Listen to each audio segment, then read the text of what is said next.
Pernah kepikiran nggak kalau perangkat kepemimpinan terkuat di dunia itu ternyata bukanlah aplikasi canggih terbaru, tapi sebuah praktik kuno yang usianya udah ribuan tahun. Hari ini kita bakal bongkar sebuah sekolah kepemimpinan yang tersembunyi yang bisa jadi akan mengubah total cara kita memandang kecerdasan dan pengaruh. Nah, kita mulai dari sini. Sebuah kutipan keren dari Rinald Kasali yang benar-benar menangkap dilema zaman kita sekarang. Kita semua kan pengen jadi orang pintar. Tapi pertanyaannya, buat apa kepintaran itu kalau nggak menciptakan dampak yang positif? Ini dia pertanyaan besar yang akan coba kita jawab. Tapi ternyata ide soal dampak ini itu bukan hal baru loh. Ini adalah sebuah kearifan kuno yang akarnya ada di ajaran Islam yang menekankan bahwa yang terpenting itu bukanlah apa yang Anda tahu, tapi apa yang Anda lakukan dengan pengetahuan itu. Ayat ini jelas banget menegaskan pengetahuan itu mengangkat derajat seseorang. Islam sangat mendorong kita untuk terus belajar. Tapi ini baru langkah pertama teman-teman. Perjalanan yang sesungguhnya itu jauh lebih dalam dari sekedar mengetahui. Dan disinilah letak perbedaannya yang paling fundamental. Punya ilmu itu satu hal, tapi bertindak berdasarkan ilmu itu adalah hal yang sama sekali berbeda. Inilah tujuan kecerdasan yang sejati. Dalam tradisi Islam, ada dua pilar yang, nggak bisa dipisahkan. Ada ilm, yaitu pengetahuan, dan amal, yaitu aksi. Ilmu tanpa tindakan nyata itu ibaratnya kayak pohon gede yang rindang, tapi nggak ada buahnya sama sekali. Indah sih dilihat, tapi ya gitu, nggak memberi manfaat.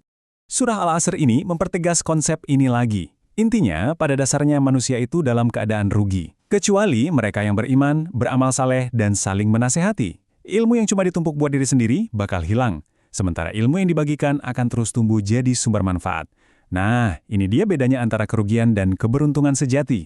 Hadis ini, ini benar-benar nyimpulin semuanya dengan sempurna. Jadi, ukuran kesuksesan kita itu bukan soal IQ, bukan jabatan, atau jumlah followers, tapi seberapa besar manfaat kita buat orang lain. Inilah standar emasnya. Oke, pertanyaannya sekarang, gimana dong cara kita berlatih biar jadi orang yang bermanfaat? Nah, ternyata ada sebuah program pelatihan intensif yang emang dirancang khusus untuk ini. Namanya Madrasah Ramadan. Jadi gini, ayo kita coba ubah cara pandang kita soal Ramadan. Jangan cuma dianggap ritual tahunan, tapi anggap ini sebagai sebuah madrasah, sekolah kepemimpinan spiritual. Kayak bootcamp intensif sebulan penuh buat ngebentuk ulang karakter kita dari dalam. Terus, apa sih tujuan akhir dari sekolah ini? Jelas bukan cuma nahan lapar dan haus ya. Tujuannya itu jauh lebih dalam, yaitu buat mencapai sebuah kualitas batin yang namanya takwa. Jadi, takwa itu apa sih sebenarnya?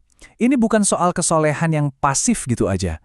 Anggap aja ini kayak software internal di dalam diri kita. Sebuah kesadaran diri dan kontrol diri yang super canggih, yang tugasnya mastiin kecerdasan kita itu dipakai buat kebaikan, bukan malah jadi kesombongan atau ngerusak. Lalu, kurikulum di sekolah ini kayak apa sih? Gimana bisa sih tindakan fisik kayak nggak makan dan minum itu justru bisa ngebangun karakter pemimpin sejati?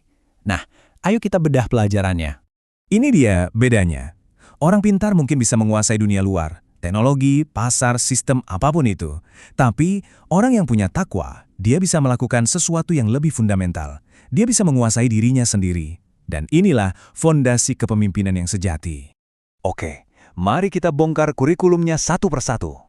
Pertama, puasa itu ngendaliin ego, biar pinter nggak jadi sombong. Kedua, puasa melatih empati, bikin kita ngerasain gimana susahnya orang lain. Ketiga, ngebangun keberanian moral. Dan keempat, yang nggak kalah penting, menanamkan disiplin. Ini bukan teori loh, ini bener-bener skill kepemimpinan praktis yang kita latih tiap hari selama sebulan penuh. Nah, terus apa hasil akhir dari semua pelatihan ini? Ya, tujuannya adalah buat lulus dari Madrasah Ramadan ini. Buat bertransformasi dari yang tadinya cuma individu pinter, jadi pribadi yang benar-benar jadi sumber cahaya buat sekitarnya. Dan ayo kita tarik lagi pelajaran kuno ini ke dunia kita sekarang. Di zaman yang, jujur aja, penuh sama krisis kepemimpinan dan karakter, ide buat fokus ke dalam diri, ke penguasaan diri, itu jadi relevan banget, bahkan mendesak. Ada juga dimensi spiritualnya loh. Menurut sebuah hadis, berpuasa dengan niat yang benar itu bisa mendatangkan ampunan.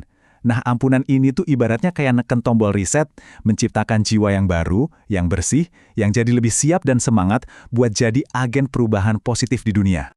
Jadi, kalau kita rangkum semua, filosofinya tuh simpel tapi kuat banget. Kecerdasan itu anugerah, takwa itu pemandunya, kompasnya, dan dampak positif buat sesama, itulah tujuannya. Kita tutup dengan pertanyaan ini untuk Anda. Saat kita menjalani madrasah Ramadan ini, ingat, ini bukan cuma tentang menahan diri, tapi tentang membangun diri. Jadi, pertanyaan yang perlu kita tanyakan ke diri sendiri adalah, dengan anugerah yang kita punya, dampak positif apa yang bakal kita pilih untuk kita ciptakan?